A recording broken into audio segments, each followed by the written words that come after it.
it's getting a bit boring now, isn't it? Let's keep winning. But no, again, another great performance. First half, especially, some fantastic Enzo football, as you tell by the title. Anil, what are your thoughts on the game?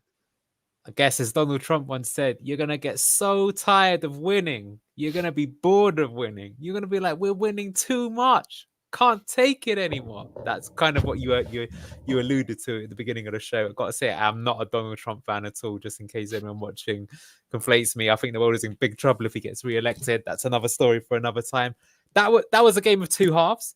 First half was absolutely sensational. I think that's actually the best we've played all season. It felt like every single move was slick. The interchange back to front, we were going through them. I think Sheffield Wednesday made it easy for us. I'll explain that why in a minute. But regardless, I just think it was the most slick. And I think basically some of us were watching the game together and we just said, Enzo ball is clicked. That's what it felt like. It just felt like we were cutting them apart at ease. To be honest with you, the only disappointment was it was only 2. It felt like we could have scored many, many more in that first half if we wanted to. Fantastic to see. Second half, it felt like we played with the handbrake on. I think they had some good opportunities. They probably could have got a goal. We did make some opportunities ourselves, but I felt like the game was over after 4 minutes, if I'm being honest. It honestly had that kind of feel to it. It never really felt like we were going to lose that one. And in the end, it's another routine win. Good, more get us closer to our promotion target. Yeah, great stuff. Yeah, mate. So maybe a disappointing thing is that we didn't keep up that performance for the whole 90, but we didn't need to really, I suppose. So there you go. So yeah, game of two halves. Let's talk about more of the first half, which was absolutely sensational. Exactly. So coming into the first half, I mean, we set up. There were some substitutions that, again, obviously coming into the game, especially since we played on Saturday. So we're looking at the back four. We've got again Hermansen. Okay, we've got a cut off camera. Then the back three in terms of again Vestergaard, Fass, and JJ, who I think, as a trio, I think that's been the best defensive performance we've seen from them three since the beginning of the season. I think that's our best back 5, I guess, including the keeper back 6. You can't get stronger than that. And I think in those positions. So we were talking about it. I felt like I personally really noticed Vestergaard at the back. I think you really notice how good he is at setting the tempo and the pace of the game. He was finding so many people with through balls, both through the middle of the park and switches out to the wings. So he had a great game. I felt like that. And Fast too, like we mentioned in the last game, that he was tried in the central position. And I felt it wasn't like his strongest game because he's not used to playing that position. Here he was in more his regulation position and he was superb. One of the goals came from a fantastic switch pass that he made to Keane and Dewsbury Hall, who has a wicked first-time layoff to Vardy, who puts it in the back of the net. But he was doing that a lot. He's very underrated, I think, with that cross-field pass that he makes. He's great at doing it and picking the right time to do it. So I think all 3 of them had good games. JJ, I always just say I feel really confident when he's in the team. I think the one thing you don't really see with JJ is you don't really see him play the crossfield ball anywhere near as good as either Fass or Doyle when he's in the team. But I think everything else he gives you, like the physicality, the pace, the up and down, the kind of, I think when he's carrying the ball, he's actually as good as the others. Maybe not as stylish as Fass, but he doesn't need to be because he's playing, the right ball at the right time. So yeah, they all had really good things. So yeah, last time was a bit of an unorthodox setup because we had Ben Nelson come into the team. This one was more the regulation and it worked very well. Yeah, that's it. I mean, this team is almost our strongest team, I feel. Pratt, probably not. You'd probably have Ndidi if he was fit. The artist formerly known as Eunice, we're probably never going to see again. I think we've all accepted that now. And then Vardy, he had a good game. I think I would play Daka instead of Vardy if it was like a must-win game. But Daka played all of the 90, and I think he's been saved for the next game that we've got. So it's all good, really. Yep, and I'm with you. I think even coming into that, you mentioned that again for Fast playing that middle position, and you've got obviously JJ and Fast either side. JJ and Nelson in this game. I think this showed you as well the difference between as good as Fast was in the middle, how much better he is on that right hand side, but also how much Vestergaard offers.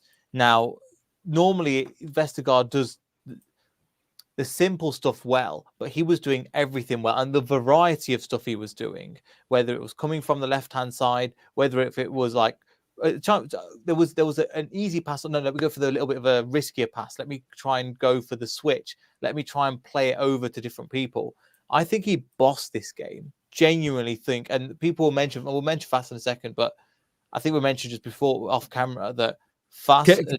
So sorry to interrupt. Can I just tell you something? Sorry to really interrupt, but Southampton are losing 3-0 to Bristol City. Yeah. I've Sorry. that. I've completely ruined your flow, but I cannot believe that. Like, their winning run was always going to come to an end. It just has to. But wow, what a collapse. Sorry, please. I'm so rude. I'm so rude. Anyway, No, it's all right. The comments talk about it, and at the same time, I think it might some again, literally all the comments are talking about that as well. So just at the meantime, but yeah. So again, which I'm more than fine, but 3-0 against Bristol City, but. I can't lie. Even it's an amazing result. Still feel a little bit bitter that Nigel Pearson was sacked, but yeah, I mean that just that'll extend if we bring up the table just on that at the moment. That'll extend us up to championship table. Is that the latest one? Yep, that we go up to again ahead of that position now with 14 points clear of third. Yeah. 12 points even clear of second, so that's incredible because we could still drop points to both those teams. We still have some quite tricky fixtures left. So just so you know, next game we've got is Borough, and then we've got Leeds. I mean, that'll be a good one because I just think we want to see what we're like when we got those teams that, you know, take it to us toe to toe. But, you know, let's come back to Leicester. So, yeah, we had the lineup. I mean, another big change, not big change, but this time around we restored Mavididi to the first team. And, he had a great first half. I mean, he was doing... Is that the best we've seen him? No, because I think he's been effective in other games. But, you know, the thing is it's funny. So let's just talk about us with Mavididi. We thought when we first signed him that we weren't that excited. Like, we thought he'd be good, but we thought he'd be solid. I don't think we necessarily thought he'd be anything other than like a player that's good for the Championship, but we had reservations over the Premier League. But I've said to you that I feel since November, when I see him play now, I think that is a Premier League quality player. And that's why he's kind of like rinsing the Championship. But what I really like about him is he's got flair, like a bit of arrogance to him in a good manner. And so some of the tricks that he tries, you can like basically he's confident now, you can tell. And the teams are terrified of him.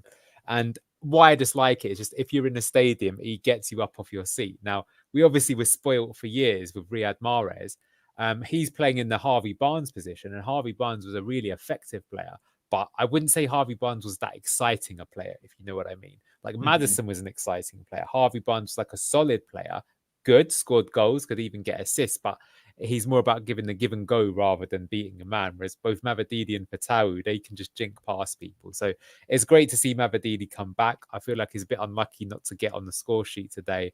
And just I've just been completely won over by him, to be honest with you. I really like him. I think I always say having the number 10 shirt is, you know, it's a mark of honor kind of thing, right? Like it's saying something important about the team. But I like the fact that he takes the penalties. You mentioned that he was taking a lot of the set pieces today. He was a bit unlucky with a free kick that he took. It's showing that, yeah, give me the ball. I'll dig you out of trouble. I can be Mr. Leicester. So I think we need someone like that. I'm quite interested to see what he can do in the Premier League. Yeah. I think actually it's a while ago, but I remember I've got a friend that basically works as a scout for Arsenal, giving some kind of top tier info here. But I've been fortunate. I've watched a few games of him, and we were watching Eze for QPR in the Championship a few seasons ago. And he was basically telling me, he goes, you know, I don't know if he's good enough for Arsenal, but this guy's outrageous. Like, this guy's going to be a Premier League player. And we watched him together, and I was like, he's pretty good, isn't he? He's just like, I was hoping Leicester would sign him at the time. He went to Palace. But I feel like Mavididi, there's a lot of similarities. And obviously, Mavididi's an older player. What I mean about that, but Eze, when he was playing in the Championship, it was really powerful. He had a great first touch. Like, you could just tell that teams couldn't get close to him. So, I've quietly confident that Mavididi will do pretty good. So it's nice to see him back in the lineup and playing so well. It'll be really interesting to see what he can do in the Premier League now. Because again, you mentioned the levels of when you've seen of Mavididi, and again, it's really interesting insight into that. The difference is between Eze. Eze was a young player. Mavididi is coming into his prime in the next couple of years. So that's good for us, though. So we don't need to wait. Like, don't get me wrong, it's great to have up and coming talents, but you do need some people that can actually just perform. Like, I personally would say the reason why we're like pissing over this league is because our midfield is at worst mid-table Premier League midfield in the Championship. Harry Winks will get into probably 75% of the squads, if not first teams in the Premier League, right? Ricardo the same, Kiernan Dewsbury Hall the same. So that's already half the puzzle completed. Wilfred Ndidi when he plays, maybe not as an 8, but a lot of teams would have taken him as a 6, like Forest was sniffing around. So that's great. And Mavididi at that age as well. So I think that is important because, if you have too many youngsters, like even Chelsea right now have got a lot of youngsters and they're paying a lot of money for them. Now, they'll probably be okay because they paid so much money for them. But I think with Leicester, there's always got to be a balance. So I think that's good. I think that the model I hope that we go forward with is that we have more of a solid spine and we do add a combination of some exciting prospects. But I think signings like Mavididi are needed, as well, occasionally as well. That just, they can hit the ground running and do a good job. Yeah, and I think one thing as well to mention, and we've talked about the attacking prowess, which is good. I think today also, and this probably doesn't sum it up by the graph, his defense. I think there was one time about 20 minutes in where he went for the defensive as well. He's playing basically wing back, and I thought he was his defensively was fantastic as well. But yeah, roll on to see that because again, 78 points on what we're playing. In terms of that, do you think that Jamie Vardy? How do you think he did today? Very solid game. Scored a good goal. Finally got his first goal against his boyhood club, Sheffield Wednesday. I think he was making really great runs. That goal was a really nice goal. Back to front, kind of get forward, but in a good way. Like we engineered the space.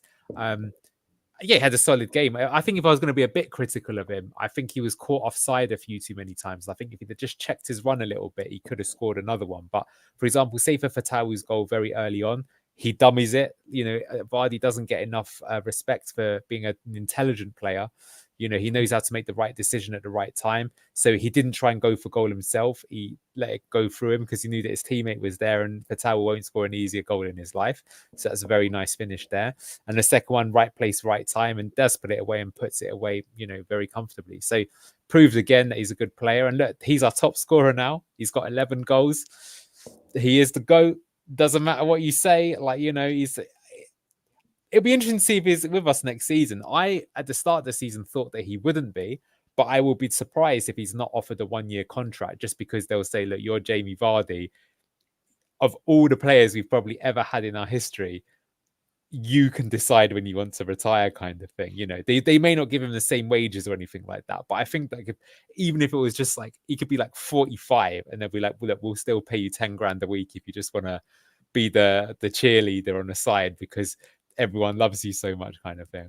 Kelvin Phillips. Got his name now. Calvin Phillips. He's the one who's gone to West Ham. No, the one that came to Leicester. Got his Phillips. Kevin Phillips. Kevin Phillips. I had Calvin Kevin. I was like, something went wrong there. Kevin Phillips, well, it was like a player coach for a while, wasn't he? But apparently Jamie Vardy said that Kevin Phillips was really good for him and really helped him with his game. Which I'm not surprised because Kevin Phillips was a great striker. He scored 34 goals one season in the Premier League. He played for us for a little bit as well, didn't he? So he was, as you mentioned, but he was a player yeah, coach. But he did score a few goals, and you could see that class about him. So yeah, he could turn into that sort of player. He's one of us, isn't he? At the end of the day. So what I'm saying is that like you can clearly see he's not got the same pace, but. I don't think he's relied on his pace for a long time now. Even at peak under Brendan Rodgers, where he won the Golden Boot, he was doing it for his movement and like his link-up play and all that sort of stuff. So he's very good. Look, just lastly, I think we should touch upon another player who started a few games now for us, which is Dennis Pratt. I think this was probably one of his better games for us. He helped make some of the passes and moves. So like that first goal comes from him pressurizing the ball, goes to KDH, who makes the assist for Fatawu. I think he had a lot of good play during the game. And like the second goal is, he won it back, plays it back to Wout Vass, who plays it long and starts to move. So he's getting involved a little bit. Like one criticism I hear of Dennis Pratt is that sometimes he goes absent and you don't really notice him, which I think is a fair criticism. But I think today, when I'm examining the game, I think that the team did play well from a system point of view of him in the team. And, it just worked. And I think it operated better than when Casey McAteer played as that 8. That's my opinion, which is not a surprise. Like, Dennis Pratt's a Belgium international number 8 there. I do think if he'd have played the whole season, it could be a very different conversation, actually. But Wilfred Ndidi took his chance and took it well. But look, he was solid. Look, I'm not going to say anything like, oh, sign him up. We can't afford to lose him. Not at all. But I just got to call it out and give respect where it's due. I do think that means now we haven't seen Eunice at all, not a single minute in the last 3 games. So that's surely, look, it's hard not to imagine that what it is that if he plays a certain amount of appearances, we have to sign him. And we've decided that we're not going to sign him for next summer. I probably think he's a nice lad, decent player. But look, we have to be careful with the budget and it's going to go elsewhere. Stefano Sensi or someone like that. What do you think that is, though? Do you think that's just not the quality that we need? Or do you think he's just not lived up to like the from a physicality point of view? Because technically he's looked very good at times. Yeah, I agree, but I would remember that he came in as a winger and he's never really been played on the wing. If I'm being honest, I think what it is Fatawu was so good that that's the reason why we're not signing Eunice. Like, if you remember, we were trying to get wingers and then it was a bit like London buses. We waited ages and ages for one and then 2 came along at the same time and we got him and Eunice and we decided to take them both. And that was probably smart because what if one doesn't work out, you can try the other one. I guess as well, if each of them had to play 20 appearances before we'd sign them, then on paper, you could use both of them and then sign neither of them and then still go up. But I just think it was pretty clear, probably from even like game number 3. Some people would argue after 10 minutes that Fatawu had to be signed. Like there was something there that we had to key into. Another goal today, as you say. So he just keeps going on there, potentially Luke thought he could be a man of the match contender. I think that's going a bit too far, but he had a good game. There's no doubt about it. He had a very good game. So we've signed him, and if he's going to be signed for, was it 18 million euro or something like that, when we're not going to sign Eunice, I guess is what we're going for, and then rather the budget go elsewhere. And look, sometimes tough decisions like that have to be taken. And, unfortunately, these are professional footballers. You haven't really got place for sympathy, really. Look, for me, every time he's been there, I think he looks like a very promising player. And I think if the price of like £7 million, 10 million euros quoted, that seems to me to be quite cheap in the current market for that type of player. But look, you got to trust Enzo completely. He's built this team with such player turnover to get. What we're basically saying is that first half was ENZOBALL at its finest. Just the way that we were picking them through was unbelievable. And so he's done that. We're on track for the points record. We're 14 points clear of second place with now in the last third of the season. I mean, you can't get anything less than 10 out of 10 for that's amazing. So he's got to be given full trust. And if he thinks he can do better than that player, then fair play. And because the thing is that like we've been saying, I think the next season, I'm not expecting massive amount of players coming in. I think we'll probably see 3 to 4, and that even includes loan signings. So if that's the case, you've got to pick and choose, and you've got, you don't have room for someone that could be nice to have, but you don't really need. I'm sure that in his head, he's like, no, I really need an X, and we're going to have to get that player. So we can discuss that more at the end of the season, who that will be, but I think that's what's going to happen. Yeah. And as part of that, I think with the way that Leicester is, you've got to remember that people think, we're going to get in the Premier League, money coming into the Premier League. We're also going to lose a load of players on a free. And that's not going to be money that you're going to be able to put back into the team because that's just players just going on a free. So for that, the idea of having a massive turn up and a massive change, I think we've done a lot of the change already. And majority of it, I said the only one that really hasn't worked is potentially, or Eunice maybe one of them, and Cassidy being 2, but it was a loan move that you Connor Cody, mate. I hate to say it, has probably been the flop of the season, given that we've paid £7.5 million for him, given that I don't think he's made 10 league appearances. I'm just being real with you. I think he's a good player, but I'm just saying he has not got into the first team, whereas other people have. Look, we might still go big, but it just seems that in general, in the Premier League, teams have not spent so much money and they're being careful with their finances. With us, we tend to always still be like, we tend to have like a 20 million net loss, but the problem is this time around, when you look at the accounting with the books, is there'll be 1 year that we're in the championships. That means that we can't amortize the contracts for as big a length of period. So what I'm saying is I don't think we'll see us go as crazy as we had done in the past, unless we get to Europe or something. I don't know. Look, I don't want to speculate, but we didn't, we were haggling over £2 million for an Italian international. We couldn't pay it. So I think anyone that is expecting a Forest type mass spending is delusional. And given that Forest, I still got a feeling that Forest are going to get docked anywhere between 5 and 10 points. which may well see them get relegated. So at the end of the day, it's we can't afford to take that risk. I don't think we've already been relegated once. Don't want to see that happen for a long time. The only way that we do that is if we get a Harry Maguire-esque sale from a player, then reinvest that back into the squad. But that would be a mistake. The only player we can I'm with sell you, like but that that's the only is way it's going to happen. Yeah. Well, look, there's always FU money, right? Which is like what did happen with Harry Maguire. Yeah, if you get offered such a ridiculous amount that you can't say no, of course. Like, yeah, if someone, and to be fair, like if Liverpool said we want 60 million kin in Dewsbury Hall, you'd also say that you can't hold that against a player. They want to compete for a title or whatever like that. That for me is not an issue when it's like a crazy one like that. I guess it's the same with Aston Villa. They love Jack Grealish, but when it's a it was at the time world record, British Premier League record fee, 100 million, and he wants to go to Man City. You got to be real, right? Like, you can't deny the player that opportunity to play under Pep Guardiola. But yeah, I mean to build a team, you just can't keep doing that. It will catch up with you eventually. I think it will happen. Yeah, no, I'm with you, and I think again, it's one of the things where he's got to go. Fair enough. Do you know what I mean? Fair enough. He went, but coming into back to the game, some of the football we were playing, the only disadvantage is we should have had more goals. I think the play was brilliant. It was just the final pass wasn't quite there, and at times it just didn't quite. It was brilliant, but for whatever reason, it didn't quite hit the mark. Loose pass or just not quite the right ball at the right time. But that's true. That's true, but I do feel like if we'd have played in that first half for the 90 minutes, we'd have won 6-0. That's honestly how I saw it. It was just so good to watch. I do have to say, I said this at the start of the show. So I think Sheffield Wednesday made 2 quite big mistakes, which is quite dumb, to be honest with you. And to be fair, they fixed this in the second half.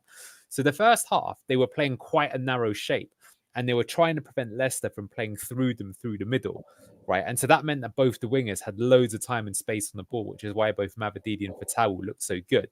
But the problem that they did is that even though they tried to stop us playing through the middle, they didn't. And Vestergaard and Winks, especially those two, were playing through the middle at will, and we were cutting through them so well. And I think you really noticed the connection. So basically, you had the worst of both worlds. You had it that like we were getting through the middle, like there was a hot knife through butter, and then there were still 2 men on either side available every time. So every single attack we had, it was like, honestly, I was thinking we could score in every attack here. That's what it felt like to me. And then just to shoot themselves in the foot even worse, their goal was a bit of a Winks-esque moment, right, where they tried to pass it out, they got pressured from it, and they conceded in the worst possible way. So yeah, it was too easy for us in that kind of regard. What did they change in the second half? They made like a change, and it felt like they toughened up. Certainly, we weren't getting through them in the middle as much. I still felt like the wide men on occasion got the ball. I think, to be fair, that they've got a German manager and they're trying to play front foot football. Like you were jokingly saying that goalkeeper looks about 16 years old, but I mean, he's a ball playing goalkeeper. They were trying to play it out. They're trying to play a more adventurous style. In the second half, I felt that was like pretty 50-50. I think that was mainly because we probably saw the game was over. We didn't really need to press it. But they, I think, really gave a good account of themselves in that second half, to give credit where it's due. Just they never really, I mean, they could have scored maybe, but I also felt like we could have scored if we really needed to, like if we could be asked kind of things. It was kind of handbrake Leicester again. Do you want to have a guess? Sorry, on how old the goalkeeper is? Is he 18? 19 years old. 19. Okay, yeah. He's got those kind of Ilian Meslier vibes to him as being a young keeper. But fair play to them for blooding someone like that. I mean, like I say, you come in as the manager of the team who's rock bottom of the table with a mental chairman, and your attitude is you're going to turn it around and play front foot progressive football. You've done it. You've won over the fans, and you've brought them up. Like they were chanting at the end, "Get out of our club," but they were chanting that about the chairman. They're not chanting about their manager. That manager, I'm telling you, both games against us, I've actually been like somewhat impressed with him. I do think that first half is a little bit like you're going to the runaway. Yeah, I wouldn't say suicide, but I just think you're going against away to to league leaders. It's like, we'll put it this way: if I was them, you could try that style, but I would try and get through the first 20 minutes first, if that makes sense. Right, so that's why handing Leicester City of all teams a goal after 4 minutes is like it's game over. So it doesn't really matter what you do at that point, and that is a bit naive, in my opinion. And look, there might be the time when you call me Anil the dinosaur, like I keep calling Jerry Taggart the dinosaur. At home, I think it's a different story where you can feed off the energy of the crowd to kind of get going. But I think that, you know, sometimes if you've got a team that's so inferior man for man, you've got to be a bit careful there. Because, like I say, in the second half, I felt they actually matched up a lot better and they gave a good account of themselves. So it's not like they couldn't do it, but maybe it's because they had no fear in the second half because the game was over. And he might even have told them, he might even have said to them, look, you know what, we've lost the game, so let's just play. Like, stop playing this kind of pussy football and, you know, be brave on it and have a go and do. You say that, but sometimes when the pressure's off, you can get there. It's like you see this quite often in the Premier League that like a team gets relegated and then they just like. So do you remember when we won the title on the last day of the season? Spurs lost 5-1 to Newcastle, got relegated. But it's because for Spurs, they'd just lost the title, so mentally they were gone. And Newcastle were like, oh well, you know what, it's done.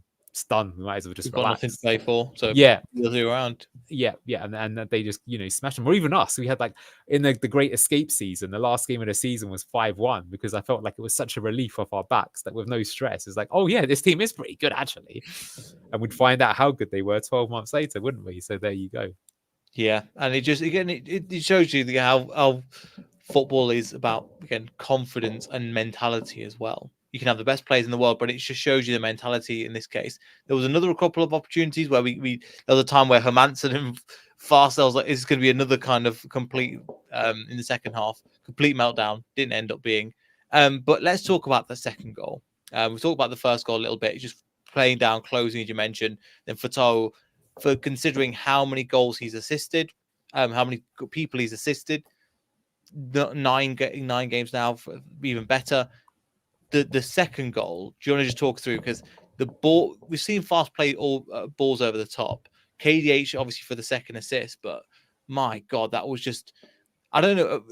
Have you managed to watch it back? Do you think it's better than the Ricardo one from last week? Nah, it's nowhere near as good as that. I think people have been a bit hyperbolic to claim that.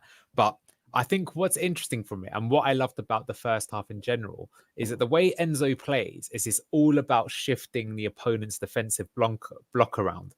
And we'll come back to Mr. Stato in a second. I love seeing his stats. Yeah, what's so pleasing about the way that we play? So I mentioned to you during the game. So Jamie Vardy was asked about this earlier in the season, and he says, we practice this every day in training, and you can't stop it. That was literally his words. And I found that very interesting that someone like Jamie Vardy would say it. Goes like, you know, they playing 11 versus 11. And he's basically saying when he's on the defensive side, it's like they don't know what to do. How do you stop the way that this setup is done?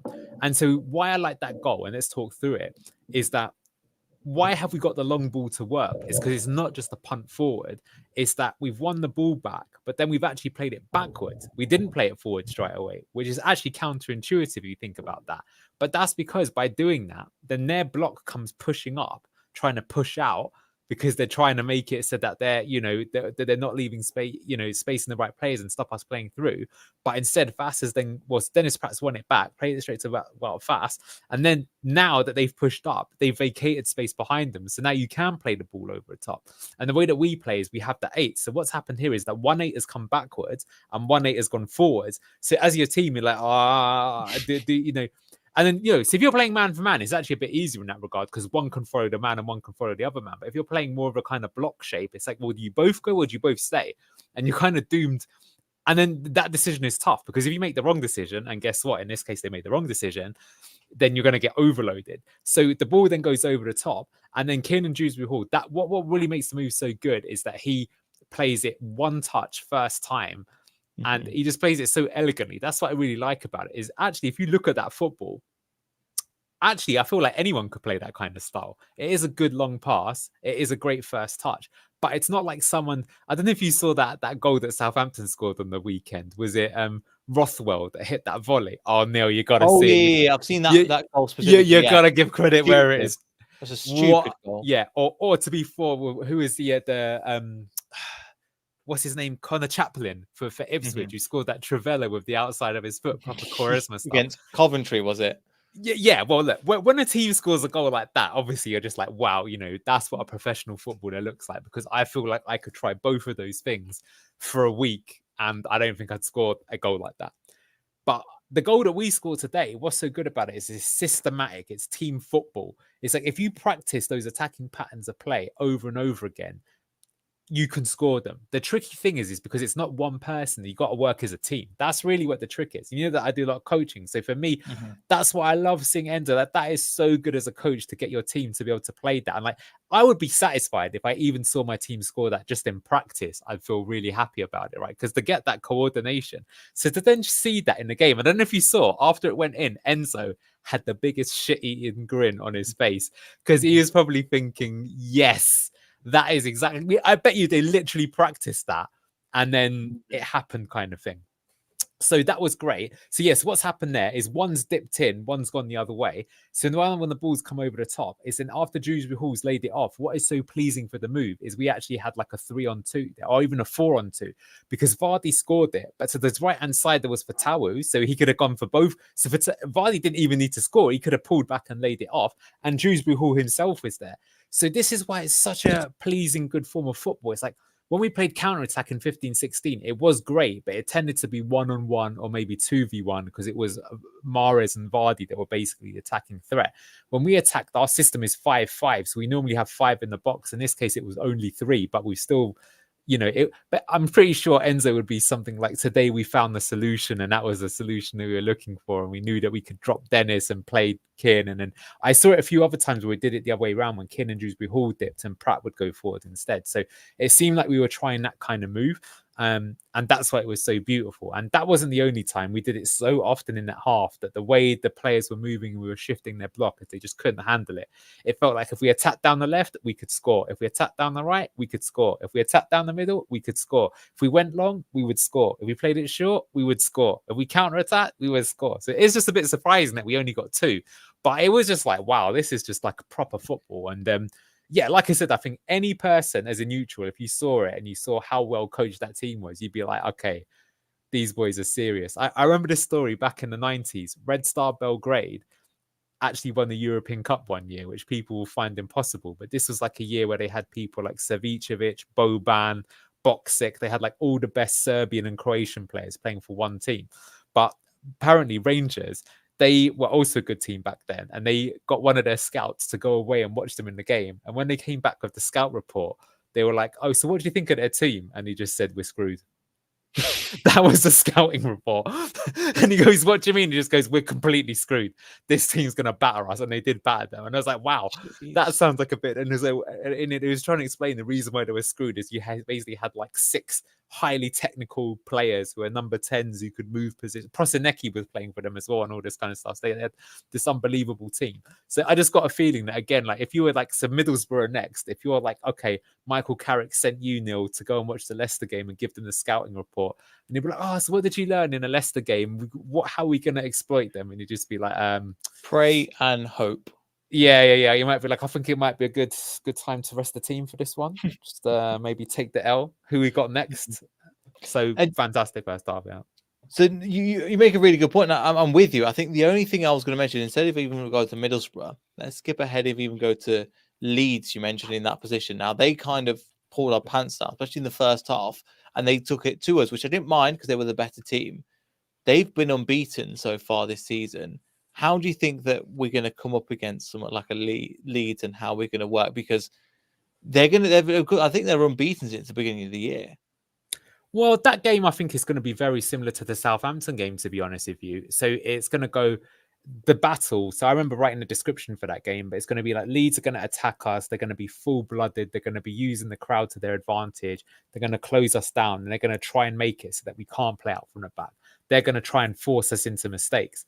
But by playing that way, what can also happen is that could be their undoing. So what it comes down to is this, is that does their pressure and their high press force us into so many mistakes that they just end the game easily and blow us away?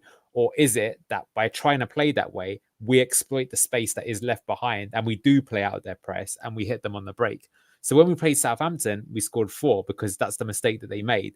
I don't think Leeds will be that suicidal and have like no one back for a corner, but it wasn't just the corner. It's just more that like when you commit that many men forward, you're leaving the gaps in behind. That's the danger of the high press. So as we said on the weekend, what's happened is that the modern version of football is a few years ago, gegenpressing won Liverpool the European Cup in the Premier League.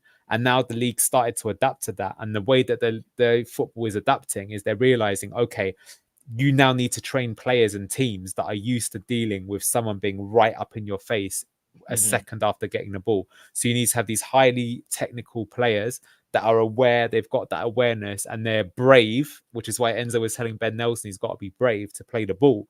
Because the thing is that if you play it safe, you might do that on occasion, but if you keep playing it safe, you're just going to get pinned back and pinned back and pinned back, and then it's too late. So you have to make the because the thing is even if you just do one of those nice moves and you play it through, that give the opponent something to think about. Then they have to be a bit wary. Like we played Liverpool in the cup earlier in the season. Remember, we were 1-0 up at halftime, and our goal was brilliant. The way that our goal came was we played it out through the press, and then Casey McAteer scored. So we can do it. So it's similar. What that result is going to be, I don't know. What I will say is I feel that Leeds need the points and we don't. So that could play into our favour. And I think we might go a bit more counter-attacking, again, a bit like we did against Southampton.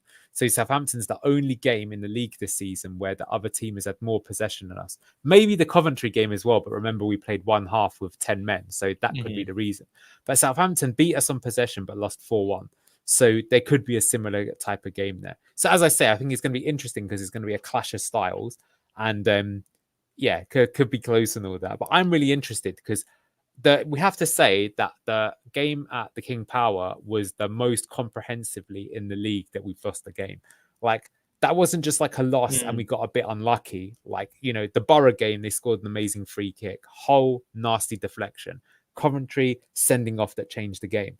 But Leeds, to be honest with you, I felt from minute 1 to minute 90, they were better. They scored off a set piece, but to be honest with you, forget the set piece. They were unlucky not to score some of their other chances. So, you know, we know we've got them in them, but you know what? Maybe it'll work for us that we're not playing at home because, you know, like I said, there's not so much pressure maybe to get something. So look, well, we've kind of done the preview for that game, even though it's not the next one. The next one is Borough, so let's take them seriously. But I'm interested to see that game, the Southampton game, and the Bournemouth game, especially if we play a strong team, because these are the sort of teams now that we're going to have to get used to. Because you got to remember, if we're going to get promoted now. When we get promoted, the easiest games you'll have will probably be Leeds, Southampton, Ipswich, whichever one of those two teams come up on paper be the easier games, right? And both, by the way, so against those teams, we don't have the best record, right? Only beaten of those 4 games that we played against them, we only won 1. So something to think about there. But from a tactical point of view, I look forward to it. And remember that our team has developed a lot more than we did before. And what we're saying in this game is, again, the kind of back to front was fantastic. We were playing through the press and finding the gaps really well. Although I do think we need to be a bit more clinical. But it's easy to be more clinical when they're pushed more men forward, so there isn't so many men to beat. Yeah, no, I'll hear you. And again, it's just the way that the system works, and we're a lot stronger in terms of the mentality and the understanding, and that's something that's a lot more apparent in this game. It seemed like a training game at times when we were playing, but giving the opportunity to go right to show it works against a weaker opposition, I think shows you how far this team can go as well, because you're going right, it's working now. And again, they're not pressing it at times. Dennis Pratt was picking up brilliant positions. Harry Winks was just roaming around the pitch. Ricardo, I think, was fantastic without going through too many names. Dennis Pratt, we've mentioned before as well. For Tau, again, we're just lacking that cutting and then score. I think that is, and this is actually a good point as well. For a team that scores a lot of goals, I feel interested if we actually only scored a handful outside the box. I think that's coming to what you're saying. It's the formation. You don't need to be able to just. Most of them have probably been from Harry Maguire. Harry Winks are just hitting from the outside just to win as a game. In reality, we've actually had a lot of times and a lot of games where we don't actually need to hit it from outside the box, because the system and the people are in the right positions at the right time. Yeah, it's very stats based. I mean, it's about creating high quality chances. So that's the interesting thing. Like Man City are the same. It's not necessarily that they make loads of chances. They make loads of high quality chances. There's a difference. It's like you can have 25 shots from 25 yards out and not score a single goal. And you can have 2 shots from 3 yards out and score because they were tap-ins, right? It's a bit like Ruud van Nistelrooy when he played for Man United. Actually, you know, Jamie Vardy's only ever scored 1 goal for Leicester outside of the box. And you might remember that one because that was a special one against Liverpool if you were at that game.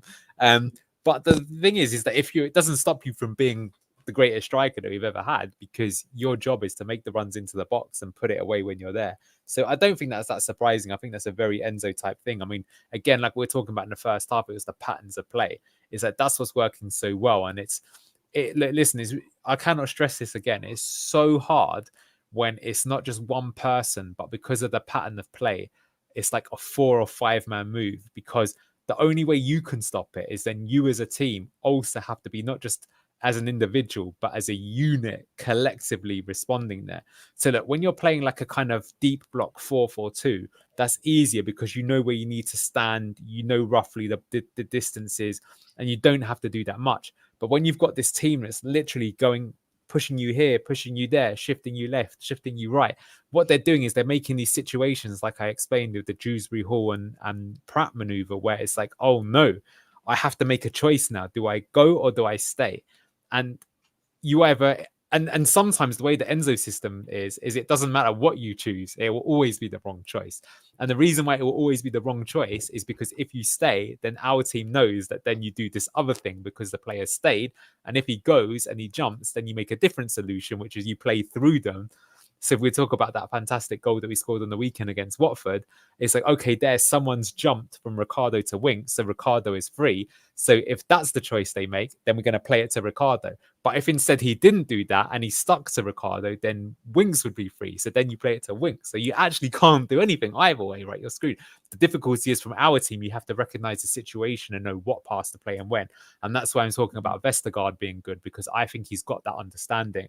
I have to say it's quite interesting because actually seeing this in the game today, I was like, wow, man, I actually got more respect for him now. Like, I know he's had a really good season, but I feel that like those 2 games about and then seeing him back in, you're like, yeah, do you know what? The team functions so much better with him in the team. Because he's good at doing that, right? And that's what I'm saying to you. I guarantee he gets the extension on the contract, and you know, unless we drop the contract talks like we drop your mic, then I think others will be in it, right? I dropped the pen. You might need. I fiddle all the time. Everybody hasn't realised by now, but yeah. Hence I dropped the pen. But yeah, you're right. I think, and today he was so calm, but so, I don't know the right words to use. It was almost wicked on the ball. So I don't know how the right words to use, but he was just right. I'm going to play it. And there was a few times I went, "Oh, he's done that!" Like, it was completely out of nowhere. So yeah, so that's pretty much everything I've got for this one. Just getting good to go. We can't, again, shout out to Luke as well. Again, so I think you appreciate that as well. Make sure you go and subscribe to, again, Leicester City Down Under as well. Luke's great. He's got some good content coming out on his channel as well. And again, just because it's funny, let's get it forward. Let's get the Enzo out. Boo. Again, he's only won by 2 today. Absolutely criminal. But I know 4 wins in a row now. 4 wins in a row. Up the Foxes. On to Borough. Let's make it 5 out of 5, and let's get this championship points record, eh? And in terms of that, even then, again, considering, again, just sublime, 78 points is ridiculous for this point of the season. Yeah, 2.4 points average. Yeah, crazy. Yeah, we ended the season, we won the Premier League on 82 points. Yeah, that had 8 less games though, you got to remember. I know, but yeah, it's still absolutely mind-blowing. But again, Anil, thank you so much for going. Any final thoughts before we finish? No, up the Foxes. Nice one. See you all for the Middlesbrough game. Over now.